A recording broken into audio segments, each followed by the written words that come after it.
সেই যুগের ওই ঘেউ ঘেউ পার্টির জেনারেশন এই যুগে এসে এরা বলতে চাচ্ছে যে কোরআনটাকে একটু পরিবর্তন করলে ভালো হয়।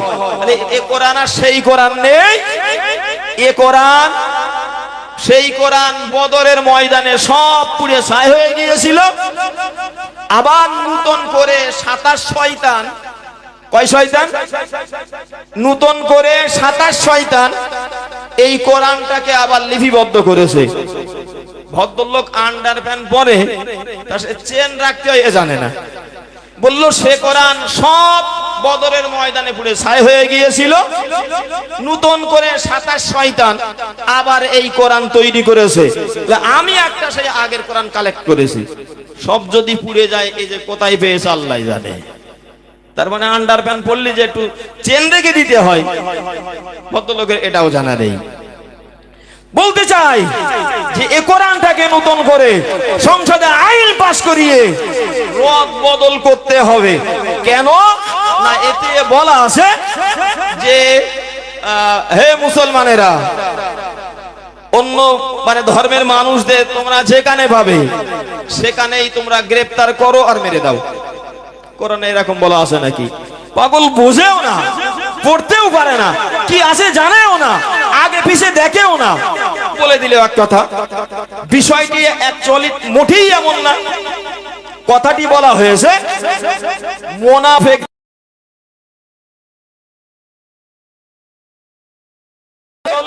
কাফেরদের কাছে গিয়ে বলতো আমরা তোমাদের দলে। আবার সুযোগ সন্ধানী হতো, যদি কখনো ঈমানদারদের সুযোগ পাওয়া যায় এই সুযোগ বুঝে তাদের দুনিয়া থেকে নিপাত করে দিতে হবে। আল্লাহ তাদের ব্যাপারে বললেন, ওরা যদি তোমাদের থেকে হাত গুটিয়ে না নেয়, ওরা যদি তোমাদের থেকে অস্ত্র উঠিয়ে না নেয়, হাত গুটিয়ে না নেয়, এরা যদি পরিকল্পনা জাল বিছিয়েই থাকে, তাহলে আমি আল্লাহ বলছি এবার ওদের যেখানে ভাবে সেখানে তাদের গ্রেফতার করো। আমাকে কেউ সর্বদাই মেরে যাবে আর আমি তাকে ছেড়েই দিয়ে রাখবো, এটি কখনো হয়?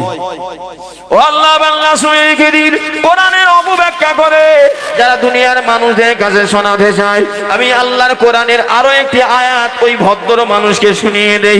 মহান আল্লাহ কোরআন শরীফের ভিতরে জানিয়ে দিয়েছেন, মান কাতালা নাফসাম বিগাইরি নাফসিন আও ফাসাদিন ফিল আরদি ফাকান্নামা কাতালান নাসা জামিআ। মহান আল্লাহ জানিয়ে দিয়েছেন, হে দুনিয়ার মানব সম্প্রদায়, আমি আল্লাহ তোমাদেরকে জানিয়ে দিলাম, মান কাতালা নাফসাম বিগাইরি নাফসিন আও ফাসাদিন ফিল আরদি, যে দুনিয়াতে একজন মানুষকে বিনা অপরাধে মারলো অথবা যে পৃথিবীতে ফাসাদ সৃষ্টি করলো, আমি আল্লাহ জানিয়ে দিলাম ফাকান্নামা কাতালান নাসা জামিআ, সে যেন তামাম পৃথিবীর মনুষ্যত্বকে মেরে দিল।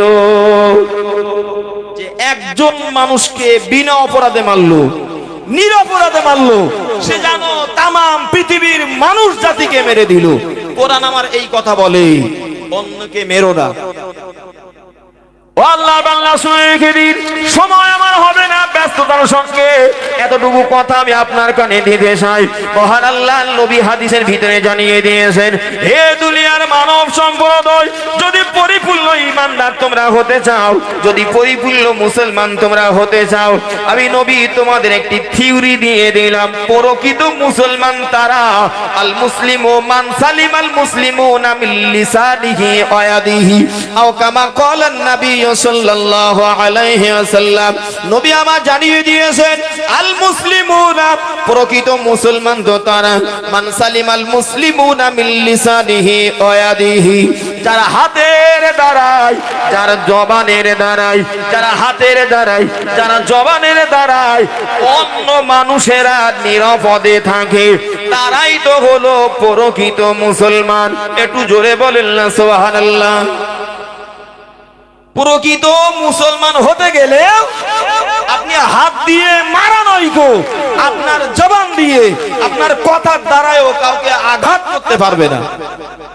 আর এ বেটা বোঝে না, অপব্যাখ্যা করে, ভুল করে ডেকে বলে কোরআন বলেছে অন্যদের যেখানে ভাবে সেখানে ধরে গ্রেফতার করার মারো।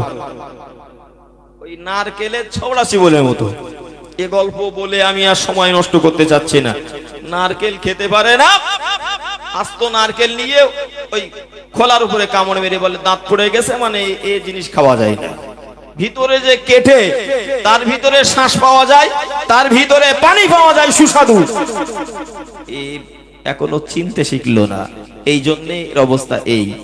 ওমর এসেছিলেন রসুলের মাথা কাটতে, মাথা কাটতে এসে রসুলের দিকে তাকিয়ে ডেকে বলেছিলেন, ইয়া রাসূলুল্লাহ, আমি ওমর আপনার মাথা কাটতে এসেছিলাম, না আজ আমার মাথাটা আপনার কদমের তলায় দিয়ে দিলাম। জোরে বলেন সুবহানাল্লাহ। যদি সুমতি থাকে ফিরে আসবে, আর যদি মনে হয় যে ডানা গজিয়েছে তাহলে বিদায় হবে। কারণ আমরা পৃথিবীর ইতিহাস ভুলে যাই না। আমরা দেখেছি নমরুদের মতো শত্রু ইসলাম মুছে দিতে গিয়ে বিদায় হতে হয়েছে তাকে, পৃথিবী থেকে বিদায় হতে হয়েছে একটা খোঁড়া মশার দ্বারাই। ফেরাউনের বাড়ান্ত মুসা নবীকে দুনিয়া থেকে বিদায় ঘটাতে গিয়ে তার সলিল সমাধি ঘটেছে ওই সাগরের মাঝায়। আর আবু জাহালের মতো এরকম কত মানুষ সে যুগে তারা চেষ্টা চালিয়েছিল মুহাম্মদ সহ কোরআন ইসলাম দুনিয়া থেকে মুছে দেব, তাকেও দুনিয়া থেকে বিদায় নিতে হয়েছে অল্প বয়সী দুটো ছেলের হাতে জখম হয়ে। অতএব ভুল মেসেজ যারা বিশ্ববাসীর কাছে পৌঁছাতে চায়, আমি তাদের বলতে চাই, কোরআন এই কথাই বলে, মানবতার কথা বলে, কোরআন সাম্যের কথা বলে, কোরআন ঐক্যর কথা বলে, কোরআন মারার নয়কো জীবন বাঁচানোর কথা বলে। একবার জোরে বলেন সুবহানাল্লাহ।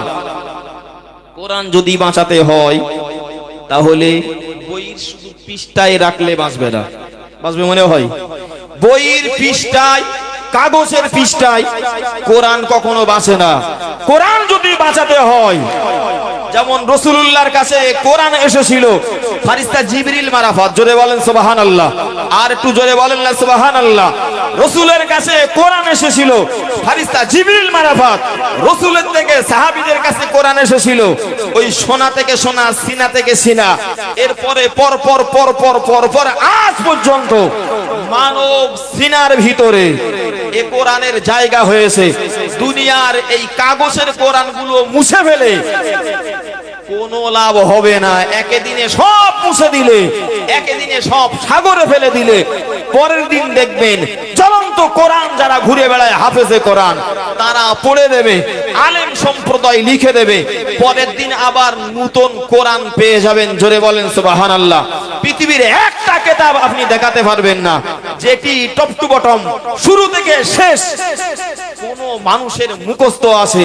আর কোরআনটা এমন ভাবে মুখস্থ করা আছে, কোথায় টান দেওয়া আছে, কোথায় টান দিলে হবে না, কোথায় আওয়াজ নাকে তুলতে হবে, কোথায় আওয়াজ নাকে তুলতে হবে না, এমন ভাবে মুখস্থ করা আছে যে এক জায়গায় দাঁড়িয়ে একটা ছোট্ট ছেলে 11 বছর বয়স, 12 বছর বয়স, 14 বছর বয়স, আবার 80 বছর বয়স, 90 বছরের মানুষ কোরআন এক জায়গায় দাঁড়িয়ে মুখস্থ বলে দিতে পারেন। জোরে বলেন সুবহানাল্লাহ। তাই কোরআন বাঁচাতে হবে। অপশক্তি তারা চেষ্টা চালাচ্ছে, তাদের চেষ্টার ধারায় মাদ্রাসাগুলো মুছে দিতে, কোরআনের এই পৃষ্ঠাওয়ালা কোরআনগুলো মুছে দিতে। আর আমরা চেষ্টা চালাই যে কোরআনগুলো মানব সিনার ভিতরে ঢুকিয়ে দিতে। জোরে বলেন সুবহানাল্লাহ। তার জন্য প্রয়োজন, তার জন্য কি প্রয়োজন বলেন দিন?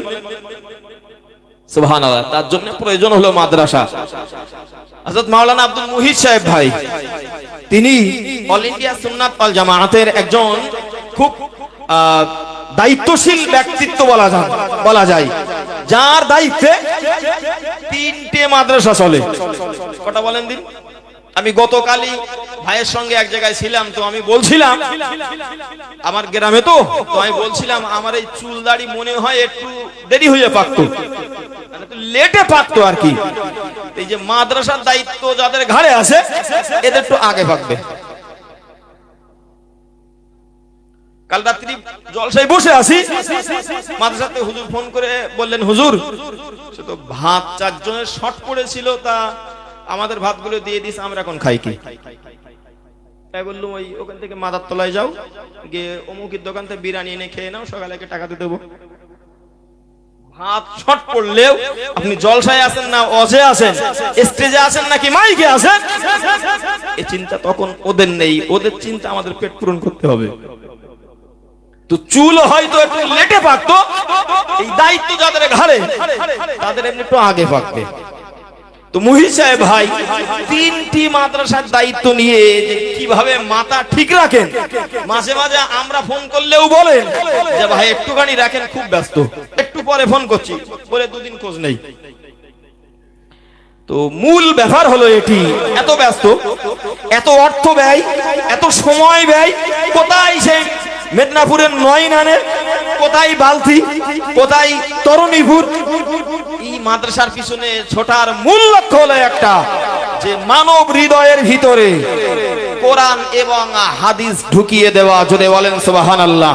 তাহলে যারা পাশে আবু জাহাল, আবু লাহাব, উতবা ও তাইবার উত্তরসূরি যারা পিছন দিক দিয়ে ঘেউ ঘেউ করে এই কাগজের কোরআনটাকে মুছে দিতে যাচ্ছে, ওদের হাজার চেষ্টা চালিয়ে যদি মুছেও কোনোদিন দিতে পারে, তামাম পৃথিবীর কোরআনগুলো নিয়ে সাগরেও যদি ফেলে দিতে পারে, দেখে নেবেন পরের দিন কোরআন আবার পৃথিবীতে তৈরি হয়ে যাবে। জোরে বলেন সুবহানাল্লাহ। এর জন্য প্রয়োজন আমাদের আপনাদের উভয়ের সকলের সার্বিক প্রচেষ্টা। বলার কথা অনেক ছিল, ব্যস্ত সবাই, স্বল্প সময়ের ভিতরে আমি শুধু আপনার মাথায় দিতে চেয়েছি ওই বিষয়টি, যে যারাই চেষ্টা চালাচ্ছে পৃথিবী থেকে কোরআনটাকে মুছে দিতে, এদের চেষ্টা আমাদের কাছে টিকবে না। তার মূল আমাদের চেষ্টা হলো, আমাদের মূল কাজই হলো এটি, যে আমরা মাদ্রাসা তৈরি করে মানব সিনায় কোরআন দিতে পেরেছি। এজন্যই তাদের হাজার চেষ্টা ব্যর্থ হয়ে তারাই মুখ টুকরে একদিন পড়বে পড়বে পড়বে, আর পৃথিবীতে কোরআন আবার জিন্দা হবে। জোরে বলেন না সুবহানাল্লাহ, সুবহানাল্লাহ। এজন্য আল্লাহ বললেন লা তাবদীলা লিকালিমাতিল্লাহ, এরা চাই পৃথিবী থেকে কোরআন মুছে দিতে। আল্লাহ বলছি তারা যতই চেষ্টা চালাক, একটা অক্ষর নয় কো, একটা জেদ জবর নোক্তার কোনো পরিবর্তন তারা ঘটাতে পারবে না ইনশাআল্লাহ।